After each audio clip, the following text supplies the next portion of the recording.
ఎక్సెల్లా global study abroad summit 2024 జరగబోతోంది. ఫిబ్రవరి 11న ఉదయం 10 గంటల నుంచి సాయంత్రం 5 గంటల వరకు తాజ్ డెక్కన్ బంజారా హిల్స్ హైదరాబాద్లో. నమస్కారం గురువుగారు. శ్రీమాత్రే నమః. గురువుగారు, ప్రస్తుత రోజుల్లో చూసుకుంటే ఎక్కువగా డబ్బు, పలుకుబడి, అధికారం ఉన్న వాళ్ళే గొప్పవాళ్ళు అనే ఒక మాట అయితే మనం వింటుంటాం, చూస్తుంటాం. జనరల్గా అంటే ఆపోజిట్ పర్సన్ వాళ్ళకి ఇచ్చే రెస్పెక్ట్ కూడా మంచి తెలివితేటలు ఉండి ఎక్కువ జ్ఞానం ఉన్న వాళ్ళకి వాల్యూ లేదు, ఎక్కువగా అధికారంలో ఉన్న వాళ్ళకి, డబ్బు ఉన్న వాళ్ళకే వాల్యూ అనేది ఉంది.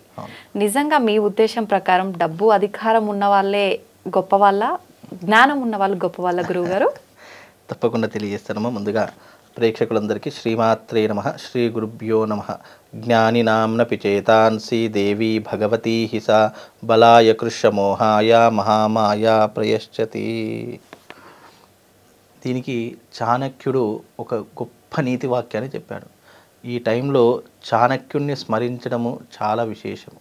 అయితే ఆయన చెప్పినటువంటి వాక్యం ఏంటి అంటే గనక, జ్ఞానవృద్ధ వయోవృద్ధ తపోవృద్ధాస్తదైవచ ఇత్తేతి ధనవృద్ధ్యస్య ద్వారే తిష్టతు కింకరః అనే ఒక గొప్ప నీతి వాక్యాన్ని చెప్పాడు. అర్థమేంటి గురువు గారు? జ్ఞానవృద్ధ వయోవృద్ధ అంటే జ్ఞానవంతుడు, ఎంత చదువుకున్నటువంటి జ్ఞానవంతుడైనా సరే, వయోవృద్ధ అంటే ముసలివాడు, ఎంత చదువుకున్నటువంటి ముసలవాడైనప్పటికీ కూడా, జ్ఞానవృద్ధ వయోవృద్ధ తపోవృద్ధాస్తదైవచ తపస్సంపన్నుడు అంటే, తపస్సంపన్నుడు అంటే బ్రాహ్మడు కావచ్చు, తెలివితేటలు ఉన్నటువంటి వాడు కావచ్చు, ఎన్నో శాస్త్రాలను చదువుకున్నటువంటి వాడు కావచ్చు, త్రికాల సంధ్యాపరుడు కావచ్చు, ఎవరైనా కావచ్చు. ఈ ముగ్గురు కూడా జ్ఞానవృద్ధ వయోవృద్ధ తపోవృద్ధాస్తదైవచ ఇత్తేతి ధనవృద్ధస్య ద్వారే తిష్టతు కింకరః. ఇత్తేతి ధనవృద్ధస్య, ఎవరి దగ్గరనైతే డబ్బు అధికంగా ఉంటుందో, ఎవరి దగ్గరనైతే అత్యంత ధనవంతులు ఉంటారో, ఈ ముగ్గురు కూడా జ్ఞానవంతుడు, వృద్ధుడు, తపస్సంపన్నుడు, అధికారుడు కావచ్చు, ఎవరైనా కావచ్చు, ఈ ముగ్గురు కూడా ద్వారే తిష్టతు కింకరః అంటే ఎవరి దగ్గరైతే ధనం ఉంటుందో వాడి గుమ్మం ముందర బిచ్చగాడి వలె, అలాగే సేవకుడి వలె, కింకరుడు అంటే సేవకుడు అని అర్థము, సేవకుడి వలె, బిచ్చగాడి వలె, ద్వారపాలకుల వలె వాళ్ళ ఇంటి దగ్గర ఎప్పుడూ కూడా కొలువుదీరై ఉంటారట. అందుకే ఈ కలియుగంలో ధనమున్నటువంటి వాడే గొప్పవాడు అని చెప్పడం జరిగింది. ఇది కలియుగ ధర్మము. అంటే ధర్మం ఎప్పుడూ ఒకే మాట చెప్పదు. ధర్మం మారుతున్నా కొద్దీ, కాలం మారుతున్నా కొద్దీ, ఆచారాలు మారుతున్నా కొద్దీ ధర్మం కూడా మారిపోతూ ఉంటుంది. కానీ ఈ కలియుగంలో ఎంత గొప్పవాడైనా కానివ్వండి, జ్ఞానవంతుడు కానివ్వండి, తపస్సంపన్నుడు కానివ్వండి, 1000 అధికారాలు ఉన్నటువంటి వాడైనా సరే, డబ్బు ఉన్నటువంటి వాడి దగ్గర దాసోహం చేయవలసిందే. అందుకే ఈ కలియుగంలో ఎవరి దగ్గరనైతే డబ్బు ఉంటుందో వాడే గొప్పవాడు. ఇక వాడికి మించినటువంటి యూనివర్సల్ గొప్పవాడు ఇక ఎవ్వడు లేడు. ఇది ప్రతి ఒక్కరు అంటే దీనిని ఏ రకంగా అర్థం చేసుకోవాలి? నచ్చినట్టుగా ఆచార సాంప్రదాయాలు మారిపోతున్నాయని 100% మారిపోతుంది. ఆ మారిపోతున్న క్రమంలో ఈ విధానాలు కూడా మారిపోయి, ఇప్పుడు ఉదాహరణకు కృతయుగం చేసుకుందాం. కృతయుగంలో మొత్తము మనం ఏ రకంగా భూమి తిరుగుతున్నామో అలాగే దేవుళ్ళు అందరూ తిరిగే వాళ్ళట భూమి మీద. అంటే శివుడు కానీ, పార్వతి కానీ, అమ్మవారు కానివ్వండి, విష్ణుమూర్తి, నారదుడు, గణపతి, వీళ్ళందరూ కూడా అప్పుడు మనలాగే తిరిగేవాళ్ళు. అప్పుడు దేనికి గొప్పతనం ఉండేది అంటే ధర్మానికి గొప్పతనం ఉండేది. ధర్మం ఎవరైతే పాటిస్తున్నాడో వాడే గొప్పవాడు. ధర్మాచరణ పాటిస్తున్నటువంటి త్రేతాయుగులు గొప్పవాడు. త్రేతాయుగంతో ధర్మం తప్పిపోయింది, అయిపోయింది, అక్కడితో అయిపోయింది. తర్వాత త్రేతాయుగం, అదే కృతయుగం అయిపోయింది, త్రేతాయుగం వచ్చింది. అంటే రాముడు ఉన్నటువంటి కాలము. రాముడు ఉన్నటువంటి కాలంలో ఏంటి, ధర్మ పరిపాలన చేస్తున్నటువంటి, అంటే కృతయుగం ఏమని చెప్పింది, ధర్మపాలన చేయమని చెప్పింది. ఆ ధర్మపాలన ఎవరు, త్రేతాయుగంలో రాముడు చేశాడు. అక్కడ ధర్మపాలన చేస్తుండగా రాక్షస జాతి పురుడు పూసుకుంది. అంటే అధర్మం పురుడు పోసుకున్నటువంటి సమయము త్రేతాయుగము. రావణాసురుడు అనేటటువంటి అసురుడు జన్మించాడు కాబట్టి అది రావణాసురుడు ఇక్కడ అధర్ముడము అని కాదు, రాముడి కంటే గొప్పవాడు అంటే రాముడి కంటే ఒక 10,000 సంవత్సరాల ముందు పుట్టినటువంటి వాడు రావణాసురుడు. ఆ రావణాసుడు బ్రాహ్మణ జాతిలో పుట్టినటువంటి గొప్ప దైవాంశ సంభూతుడు అని చెప్పుకోవచ్చు, గొప్ప జ్ఞానవంతుడు. ఇప్పుడు నేను చెప్పాను కదా ఈ శ్లోకము, జ్ఞానవృద్ధ వయోవృద్ధ తపోవృద్ధ తదైవచ ఇత్యేది ధనవృద్ధస్య ద్వారే తిష్టతు కింకరః. జ్ఞానములో గాని ధర్మములో గాని వృద్ధాప్యం గొప్పనైనటువంటి వాడు రావణాసురుడు. కానీ రావణాసురుడు రాక్షస జాతిలో జన్మించడం అనేటటువంటిది, స్త్రీని వ్యామోహించడం అనేటటువంటిది, రాక్షస జాతి పురుడు పోసుకున్నది అనేటటువంటి విషయంలో ఇక్కడ ఏమైంది, అధర్మ మార్గంలో వెళ్ళాడు. కాబట్టి అక్కడ ధర్మం అనేటటువంటిది ఆ యుగానికి అది ఒక గొప్ప మోక్ష మార్గము. తర్వాత వచ్చినటువంటి కాలము కృతయుగం అయిపోయింది, త్రేతాయుగమైంది, ద్వాపర యుగం ప్రారంభమైంది. ద్వాపర యుగంలో ఇక అన్ని ధర్మము అధర్మము రెండు కూడా యుద్ధాలు చేసుకోవడం మొదలయ్యింది. అక్కడ ఏంటి, యుక్తి అనేటటువంటిది ముఖ్యము, అంటే తెలివి అనేటటువంటిది ఈ ద్వాపర యుగంలో చాలా ముఖ్యము. అక్కడ యుక్తి ద్వారా అలాగే ఆలోచన విధానం ద్వారా ద్వాపర యుగం అంతా గడిచిపోయింది. కలియుగం ఏంటి, డబ్బుతో నడుస్తున్నటువంటి యంత్రాంగ జీవితము, డబ్బు ఎవరి దగ్గర ఉంటే వాళ్లే గొప్ప అనేటటువంటి విధానము కలియుగంలో ప్రారంభమైంది. ఇక్కడ ధర్మము లేదు, అధర్మము లేదు, నీతి లేదు, న్యాయం లేదు, ఏమీ లేదు. డబ్బు ఉంటేనే ప్రపంచము, డబ్బు లేకపోతే ఎవరు కూడా ఎవరి మాట వినరు. అది సొంత అన్నదమ్ములైనా సరే, కుటుంబ సభ్యులైనా సరే, పరాయి వాళ్ళైనా సరే, ఎవరైనా సరే. కలియుగంలో శాసించేది, నడిపించేది, ఎవరినైనా అధికారంతో చలాయించేది డబ్బు మాత్రమే. డబ్బుంటేనే ప్రపంచము, డబ్బు లేకపోతే జీవితం వ్యర్థము అనుకునేటటువంటి యుగము కలియుగం. అందుకే కలియుగంలో డబ్బే గొప్పది. ఇది ఎవరైనా తిట్టుకున్నా సరే, లేదంటే నన్ను విమర్శించిన ధర్మం ఏం చెప్పింది అంటే, ఒక్కొక్క యుగానికి ఒక్కొక్క ధర్మం అనేటటువంటి ఆచరణలోకి వచ్చింది. కలియుగంలో డబ్బే ప్రతిదీ శాసిస్తుంది, డబ్బే అందరినీ నడిపిస్తుంది. కాబట్టి ఈ కలియుగంలో డబ్బు ఉన్నటువంటి వాడే గొప్పవాడు అని చెప్పారు. అందుకే మీరు ఉదాహరణకు చూడండి, ఒక ఐఏఎస్ కానివ్వండి, ఐపీఎస్ కానివ్వండి, ఎంత చదువుకున్నటువంటి జ్ఞానవంతుడైనా సరే ఒక ధనవంతుడి దగ్గర కాపలా ఉండవలసిందే. ఇప్పుడే మీరు ఏ యుగంలో చూసుకున్నా అంటే ధనవంతుడి దగ్గర వీళ్ళందరూ కూడా వాళ్ళ యొక్క కాపలా ఉండాలి, వాళ్ళను సంరక్షణగా చూసుకోవాలి, వాళ్ళకు ఒక బాడీ గార్డ్ లాగా ఉండాలి. ఇదే జీవితం నడుస్తుంది. వృద్ధుడు అంటే ముసలివాడైనా సరే, యుక్త వయసులో ఉన్నటువంటి వాడైనా సరే, ఎవరైనా సరే, అక్కడ ఒక ధనవంతుడు అయ్యో వృద్ధాప్యుడు కదా, ముసలివాడు కదా అని చెప్పేసి జాలి చూపించరు. ఎవరైనా సరే, ఈ ముసలివాడైనా సరే, జ్ఞానవంతుడైనా సరే, వాళ్ళ ఇంటి దగ్గర నిలబడాల్సిందే. అలాగే తపస్సంపన్నుడు అంటే జ్ఞానం ఎంత ఉన్నప్పటికీ కూడా, 4 వేదాలు చదువుకున్నప్పటికీ కూడా, ఎన్నో శాస్త్రాలు తెలిసినప్పటికీ కూడా, ఎంత మంచి చేద్దామని తెలుసుకున్నటువంటి వాడైనా సరే, అవన్నీ కూడా ధనం ముందర అవన్నీ కూడా దిగదుడిపే. కాబట్టి ఈ కలియుగంలో డబ్బున్నటువంటి వాడిదే ప్రపంచము, డబ్బున్నటువంటి వాడు చెప్పిందే నీతి, న్యాయం, ధర్మం. ఉదాహరణకు చూడండి, ఒక శాస్త్రజ్ఞుడు ఉన్నాడు, అంటే ఒక మంచి శాస్త్రం తెలిసినటువంటి వేదమూర్తులు ఎంతోమంది ఉన్నారు. వాళ్ళు చెప్పేటటువంటి నీతి వాక్యాలు కానివ్వండి, ధర్మపాలన కానివ్వండి, ధర్మం కానివ్వండి, ఈ రకంగా ఉంటే మన మానవ జీవితం వృద్ధిలోకి వస్తుంది అని చెప్పేటటువంటి విధానం ఒకవైపు పెట్టి, డబ్బున్నటువంటి వాడు ఇక ప్రపంచంలో అత్యంత ధనవంతుడు డబ్బున్నటువంటి వాడి యొక్క సభ ఒకవైపు పెట్టారనుకోండి, ఈ సభలో ఎవ్వరు ఉండరు, అందరు ఈ సభలోనే ఉంటారు. అక్కడ జ్ఞానం ఎవ్వరికీ అవసరం లేదు. డబ్బు అంటే జ్ఞానము కానీ భవిష్యత్తులో మనము ఏదైనా నేర్చుకోవాలి, ఒక మంచి వృద్ధిలోకి రావాలి అనేటటువంటి ఆకాశం ఉండదు, అంటే ఆ అవసరం ఉండదు. ఇక్కడ ధనం ఉన్నటువంటి వాడిదే విలువ. కాబట్టి ధనం ఉన్నటువంటి వాడి దగ్గరికి అందరూ వెళ్తారు. అందుకే ఈ కలియుగంలో డబ్బే గొప్పది. డబ్బు ఉన్నటువంటి వాడి దగ్గరికి ఇవన్నీ నడుచుకుంటూ వస్తాయి కదా, డబ్బు ఉన్నటువంటి వాడికే అధికారం నడుచుకుంటూ వస్తుంది, డబ్బు ఉన్నటువంటి వాడి దగ్గరనే గౌరవం మర్యాదలు అన్నీ నడుచుకుంటూ వస్తాయి. కనుక కలియుగంలో డబ్బే గొప్పది. ఇది నిజంగా ధర్మ ప్రకారంగా ఎవరైనా నడుద్దామనుకున్నా వీడు మూర్ఖుడు అవే మాటలు సార్. ఇప్పుడు ఉదాహరణకి ఇప్పుడు మేము ఏదైనా విషయం చెప్పామనుకోండి, ఫస్ట్ వాళ్ళ మైండ్లో వచ్చేది ఎంత తెలుసా, కమర్షియల్. అయ్యే వీళ్ళు డబ్బు కోసమే చేస్తున్నారు, వీళ్ళకు డబ్బు వస్తే చాలు, వీళ్ళు ఏదైనా చేసేస్తారు, మాయ మాటలు చెప్తారు, ప్రజల్ని మోసం. అందుకు ఈరోజు ఉదయమే నాకు పొద్దున కాల్ వచ్చింది, మీరు ఎంతమందిని మోసం చేస్తున్నారు, ఎంతమంది దగ్గర డబ్బులు దోచుకుంటున్నారు, మీరు కారు బంగ్లాలలో తిరుగుతున్నారు, ఎంతమంది ఇట్లా మోసం చేసి డబ్బు అంటే ఇవన్నీ ఎందుకు వస్తున్నాయి అంటే ఇవన్నీ మేము చెప్పడం ద్వారా మనిషి యొక్క మనసులో ఏమవుతుంది అంటే వీళ్ళ స్వలాభం కోసము డబ్బు కోసం చెప్తాను. ఇప్పుడు నేను ఒక జాతకం చెప్పాలన్నా ఒక అపాయింట్మెంట్ నేను తీసుకోవాలన్నా నా ఛార్జ్ నేను చేస్తాను. ఇప్పుడు చెప్పులు కుట్టేవాడికి వాటి ధర వాడే నిర్ణయిస్తాడు. ఒక షోరూంలో ఉన్నటువంటి వాడు ఒక బట్ట అమ్ముకోవాలంటే వాడి ధర వాడే నిర్ణయిస్తాడు. ఇక్కడ ధర్మం ఎలా అయిపోయింది అంటే ఎవడు సృష్టించినటువంటి దానికి వాడే ధర నిర్ణయిస్తాడు. అలా ఇప్పుడు నేను చెప్తున్నాను నా జ్యోతిష పరిజ్ఞానం ఇంత ఉంది, నా పరిజ్ఞానానికి ఎంత ఉందో నేను అంత తీసుకుంటాను. నాకంటే 100 రూపాయలకు చెప్పేవాడు ఉంటాడు, 50 రూపాయలకు చెప్పేవాడు ఉంటాడు, 200కు చెప్పేవాడు ఉంటాడు, 2 లక్షలకు కూడా చెప్పేవాడు ఉంటారు. ఈ మధ్యకాలంలో ఒక పిల్లవాడు జ్యోతిష్యం చెప్తే మొత్తం మీడియా అంతా కవర్ చేసి ఆయన పేరు తెలియదు, అతడు ఒక జాతకం చెప్పాలి అంటే 2 లక్షల రూపాయలు తీసుకుంటాడట కేవలం ఒక జాతకానికి. అంటే అతని యొక్క జ్ఞానానికి అతను ఎంచుకున్నటువంటి మార్గం 2 లక్షలు. ఇప్పుడు నేను నా జాతకం కోసం నేను ఎంచుకున్న మార్గము నా ఎంత ఉందో నేను అంత తీసుకుంటున్నాను. వాళ్ళకి ఇష్టమైతే వస్తారు, కష్టమైతే రారు.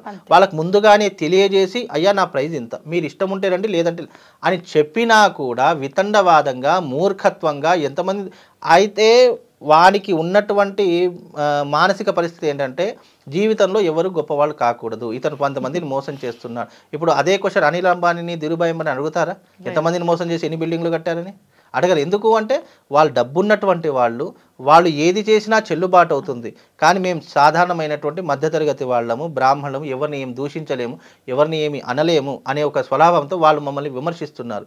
ఇక్కడ ఎవరైతే ఒక బ్రాహ్మణి అంటే ఇది నా సొంత మాట కాదు, సాక్షాత్తు విష్ణుమూర్తికి విశ్వామిత్రుడు చెప్పినటువంటి గొప్పనైన అంటే విష్ణుమూర్తి అవతారం ఉన్నప్పుడు చెప్పినటువంటి గొప్పనైన మాట ఏంటంటే ఎవడినైతే దేవత దూషణ చేస్తారో, ఎవరైతే బ్రాహ్మణులు దూషిస్తారో ఏ యుగంలోనైనా సరే ఏ ధర్మం నందైనా సరే వాడికి అదే ఆఖరి రోజు అవుతుంది, అదే వాడి జీవితానికి అంతమనేటటువంటిది ప్రారంభమవుతుంది అని ఎప్పుడో చెప్పాడు.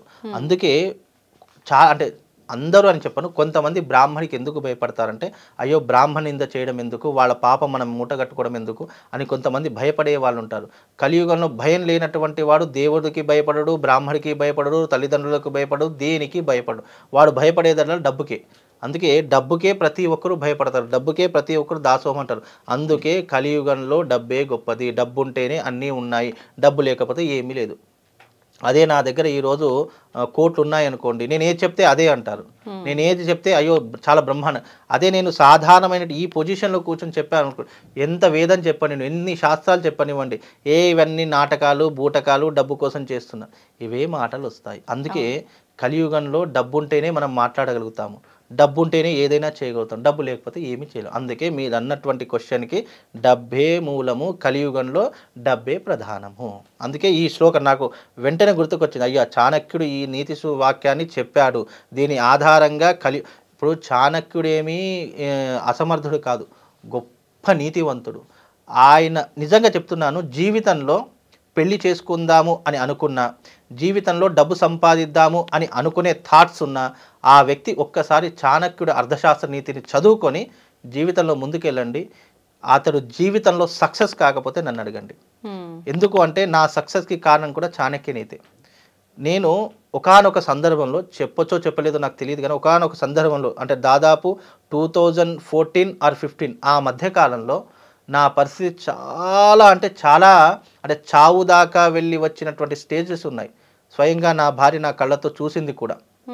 ఫ్యాన్కు ఉరి వేసుకున్నటువంటి సందర్భంలో కూడా ఆ సందర్భంలో నాకు ఏం చేయాలో అర్థం కాదు. అప్పుల బాధలు, ఇంట్లో ఇబ్బందులు ఎన్నో. అంటే ఆ సమయంలో పూజలు చేద్దామనుకున్నా చేయలేనటువంటి పరిస్థితి, ఏదైనా శుభకార్యాలకు వెళ్దామనుకున్నా మనసు మానసిక స్థితి బాగా లేదన్నటువంటి పరిస్థితులలో కూడా ఈరోజు గెటాన్ అయ్యి ఈ స్టేజ్లో ఉన్నాను అని అంటే దానికి నాకు నేర్పినటువంటి నీతి వాక్యం చాణక్యుడి అర్ధనైతిక శాస్త్రి. ఆ చాణక్యుడు అర్ధనీతి శాస్త్రాన్ని ఏ రకంగా రచించాడు అనంటే అది ఇప్పుడే కాదు, రాబోయే ఇంకో 100 సంవత్సరాలకు కూడా అతని నీతి వాక్యాలు, అతని యొక్క మాటలు మనిషిని ఉత్తేజపరుస్తూ జీవితంలో భవిష్యత్తులో ఏ రకంగా ముందుకు రాణించాలి అని చాలా అంటే దాన్ని అర్థం చేసుకునే తెలివి కూడా మన దగ్గర ఉండాలి. ఏదో చదువుతున్నాం కదా ఈ రకంగా ఇచ్చాడు, ఈ రకంగా ఇలా కాదు, దాన్ని అర్థం చేసుకునే విధానం కావాలి. ఈ మాట ఎందుకు రాశాడు, ఈ మాట రాయడం వల్ల దీని వెనక ఉన్నటువంటి ఆంతర్యం తాత్పర్యం ఏంటి అనేటటువంటి తెలుసుకొని ఆ బుక్ను చదవాలే తప్ప ఏదో నా జీవితం నేను ఒక్కొక్క మాటను అర్థం చేసుకుని నేను 2013 or 14లో చాలా మందికి అప్పులు ఇచ్చి మోసపోయాను. మంచి అనే ముసుగులో ఉండి అప్పులు తీసుకొని ఎగ్గొట్టినటువంటి వాళ్ళు ఉన్నారు. వాళ్ళకి అప్పులు ఇచ్చి నేను అప్పుల పాలైపోయి నేను ఎన్నో రకాలుగా ఇబ్బందులు పడిపోయి అప్పులు ఎవరైతే అప్పులలో వస్తున్నారో ఇట్లా పక్కగా ముఖం చాటుకొని వెళ్ళిపోయిన సిచ్యువేషన్ నా దగ్గర. అందుకే నేను కొన్ని ఇప్పుడు నాకు ఎవరైనా ఫోన్ చేస్తే నేను ప్రతిదీ జ్యోతిష్యం ఆధారంగానే చూడదు. కొంతమందికి నేను చెప్తాను, అమ్మ నీ సమస్య ఏంటి, ఆ సమస్యకు పరిష్కారం నేను చెప్తాను. ఎందుకు చెప్తానంటే మనిషికి అనుభవానికి మించినటువంటి జ్ఞానము, అనుభవానికి మించినటువంటి జ్యోతిష్యము, అనుభవానికి మించినటువంటి పరిజ్ఞానము సృష్టిలో ఏది నేర్పించదు. ప్రతి ఒక్కరికి నేర్పించేటటువంటిది, జీవితంలో ఒక మనిషిని రాయిగా మార్చేటటువంటిది కేవలం అనుభవం మాత్రమే. అలాంటి అనుభవం అనేటటువంటిది మనిషికి వచ్చినప్పుడు జీవితంలో మళ్ళీ మోసపోడు, జీవితంలో మళ్ళీ వెనక్కి తిరిగి చూసుకోలేడు. ఆ జీవితంలో నేను వెనక్కి తిరిగి చూసుకోలేదు అనడానికి నాకు చాణక్య అర్ధనీతి శాస్త్రం ఒకవైపు అయితే నా కుటుంబ సభ్యులు ఒకవైపు. అంటే వాళ్ళు ఇచ్చిన ప్రోత్సాహము, వాళ్ళు ఇచ్చినటువంటి ఒక ధైర్యము నన్ను ఇప్పుడు ఈ పొజిషన్లో ఉంచింది. లేదు కదంటే నేను 2013-16లోనే నేను స్వర్గస్థులయ్యేవాడిని. అంత దారిద్ర్యం అనుభవించి ఈ స్టేజ్కి వచ్చి, అంటే ఇవన్నీ వాళ్ళకి అర్థం కావు. ఎప్పుడు గొప్పవాడు దొరుకుతాడు, వాడి మీద ఎప్పుడు రాళ్ళు వేద్దాము, ఎప్పుడు విమర్శిద్దాము, ఎప్పుడు ఎవరి జాతకం దొరికితే వాళ్ళని లాగి డబ్బులు అడుగుదాము, ఇవే ఆశలు ఉంటాయి. ఆ నంబర్ ఎవరిదో కూడా నాకు తెలుసు, అది ఎక్కడి నుంచి వచ్చిందో కూడా నాకు తెలుసు. కానీ నేను బురద మీద రాయి చేస్తే నా మీదే చల్లుతుంది అని చెప్పేసి నేను అనవసరంగా వాటి జోలికి పోదలుచుకోవాలి. ఇది చాలా అంటే నెలలో కనీసం ఒక 2-3 కాల్స్ వస్తాయి. అవన్నీ పట్టించుకుంటూ కూర్చుంటే నేను ఇలా మీ ముందర కూర్చొని ఇలా వీడియోలు చేసేటటువంటి వాడిని కాదు. కనుక ఇవన్నీ జీవితంలో ఏంటంటే మనిషిని ఆ రకంగా ప్రోత్సహిస్తూ, ఒక మనిషికి డబ్బు అనేటటువంటి మంచి ద్వారా రావచ్చు, చెడు ద్వారా రావచ్చు, ఎన్నో రకాల ద్వారా రావచ్చు. డబ్బు అనే సబ్జెక్టు అన్ని శాస్త్రాల కల్లా కలియుగంలో ఇప్పుడు అదే పెద్ద శాస్త్రము, డబ్బు అనేటటువంటిది. కనుక దాని మీద మనం ఇంకా 1000 వీడియోలైనా చేయొచ్చు. మనీ మంత్ర అని చేయవచ్చు, అలాగే శ్రీ విద్య అని కూడా చేయవచ్చు. డబ్బు మీద చేయాలి అనుకుంటే అలా డబ్బు మీద కొన్ని లక్షల వీడియోలు చేయవచ్చు. కానీ డబ్బు అంత గొప్పది. ఇప్పుడే కాదు, రాబోయే ఇంకా 100 సంవత్సరాలకైనా సరే, ఇంకా 200 ఏళ్ళైనా సరే ఈ డబ్బు టాపిక్ అనేటటువంటిది ఎప్పుడు మనిషికి ఉపయోగపడే ఒక యంత్రము, ఒక తంత్రము, ఒక మంత్రము. ఏ రకంగా ఒక ₹1,00,00,000 పెట్టినటువంటి కొన్నటువంటి వాహనమైనా సరే అందులో ₹100 పెట్రోల్ వేయకపోతే ఏ రకంగా ముందుకు పోదో, నువ్వు ఎంత విద్య నేర్చుకున్నా, ఎంత జ్ఞానవంతుడు అయినా సరే నీ దగ్గర డబ్బు లేకపోతే నీ జీవితం కూడా ముందుకు వెళ్ళదు. అది ఇంపాసిబుల్. అది ఎప్పటికైనా గుర్తుపెట్టుకోండి. ఈ రకంగా కలియుగంలో డబ్బే గొప్పది. నిజంగా చాలా మంచి విషయాలు చెప్పారు గురువుగారు. ప్రస్తుత సమాజంలో నిజంగా మీరు చెప్పింది నిజమే. జ్ఞానము ఉన్నవాడు కనిపించినంటే వీడు మూర్ఖుడు, చాదస్తుడు, వీడు అట్లానే చెప్తాడు, ఏం పని పాట లేకుండా ఖాళీ కూర్చొని, ఇది జనరల్ గా వింటున్నా. అంటే చెప్పుకోవడానికి ఇవన్నీ ఎట్లా ఉంటాయంటే, చెప్పుకుంటే మనుషులకి కొత్తగా అనిపిస్తాయి, కానీ అనుభవించి దాన్ని ఆచరణలోకి తీసుకొచ్చి ఒక వ్యక్తి దాన్ని అంటే ఇవన్నీ అనుభవపూర్వకంగా చెప్పినవి కొంతమందికి ఉంటాయి. ఇప్పుడు కొంతమంది ఫిలాసఫీలు చెప్తూ ఉంటారు, వాట్సాప్లో స్టేటస్ చెప్తూ ఎన్నో రకాలుగా చూస్తుంటాం. అవి చూడడానికి, వినడానికి చాలా బాగా ఉంటాయి. అవి ఎవరికైనా పంపించడానికి, షేర్ చేయడానికి కూడా బాగానే ఉంటాయి. కానీ మనం ఆచరణ చేద్దామంటే ఈ కలియుగంలో ఎవరితో సాధ్యం కాదు, సాధ్యపడదు కూడా. ఇప్పుడు నేను ఉదాహరణకు చెప్తానమ్మా, నువ్వు ఈ రకంగా మంచిగా ఉండు, మంచిగా మాట్లాడు, కుటుంబం, అవన్నీ చెప్పామనుకోండి, వాళ్ళకి మనం మూర్ఖుల్లా కనిపిస్తాము. అమ్మా నీ ఏదైనా సరే ధైర్యంగా ఉండు, కొట్లాడు, ఇది చేయనుకో, మనం జ్ఞానవంతులుగా కనిపిస్తాము. అంటే ఏదైనా మంచి అనేది చెప్తే వాళ్ళు మనల్ని మూర్ఖుల్లా చూస్తారు. అది ఎవరైనా సరే, అంటే నా ప్రొఫెషనల్లోనే కాదు, ఏ ప్రొఫెషనల్, సాఫ్ట్వేర్ రంగం చూసుకున్నా అదే రకంగా ఉంటుంది, ఫైనాన్షియల్ రంగం చూసుకున్నా. ఇప్పుడు ఫైనాన్షియల్ రంగంలో ఉన్నటువంటి వాడు ఉంటాడు, అయ్యో కష్టం వచ్చింది కదా, ఇతను ఆదుకుందాం, అయ్యో డబ్బులు తీసుకో, నాకు నెలకింత ఇంట్రెస్ట్ అని చెప్పి సాఫ్ట్గా చెప్పామనుకోండి, అతను 2 నెలలు అయ్యేసరికి దివాళా తీసి ఉన్న డబ్బులన్నీ పోగొట్టుకొని ఇంటికి వెళ్ళిపోతాడు. అదే కటువుగా మాట్లాడు, ₹5 ఇంట్రెస్ట్, నాకు ఈ టైం వరకు ఖచ్చితంగా కావాలి, ఇస్తేనే నీకు డబ్బులు ఇస్తాను, చచ్చిపో ఏదైనా చేసుకో, నాకు మాత్రం డబ్బులు అని అనేటటువంటి వాడు ఇంకా 100 సంవత్సరాలు బ్రతుకుతాడు. ఎందుకంటే ఆ మాట కటువైనా సరే అతనికి అయ్యో ఈ ఇంటికి వచ్చి గొడవ చేస్తాను భయంతో అయినా డబ్బులు ఇచ్చేస్తారు. అదే మెత్తగా మాట్లాడి మంచి కోసం వెళ్ళిపోయి తీసుకొని అయినా నువ్వు కష్టాల్లో ఉన్నావు, మళ్ళీ నాకు ఇచ్చేయి అన్నప్పుడు మనవాడి కదా అతను నెగ్లెక్షన్ చేస్తాము.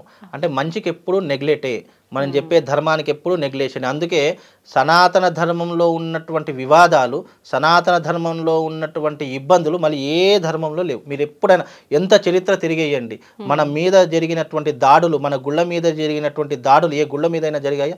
ఎక్కడా జరగలేదు. మన మీద ఇప్పుడు బురద పోస్తున్నారు కదా, ఎంతోమంది వేరే వాళ్ళు వచ్చేసి నువ్వు ఈ మతంలోకి రా, ఆ మతంలోకి రా, ఈ మతంలోకి వెళ్ళు, ఈ మతంలోకి రా, ఇన్ని రకాలుగా చెప్తున్నారు కదా.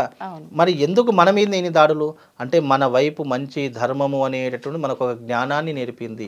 ఆ జ్ఞానం విస్మరించి మనం వెళ్ళకూడదు అనేటటువంటి విధానం మనకు అలవాటైంది కాబట్టి ఇంకా దీంట్లో ఈ కష్టాలు వచ్చినా, నష్టాలు వచ్చినా, బాధలు వచ్చినా దీంట్లోనే ఉన్నాం. కనుక ఈ డబ్బు అనేటటువంటిది మనిషిని ఎంతకైనా ముందుకు తీసుకుని వెళ్తుంది. కలియుగంలో డబ్బే ప్రధానమైనటువంటి అంశం. థ్యాంక్ యూ గురువు గారు. శ్రీమాత్ర.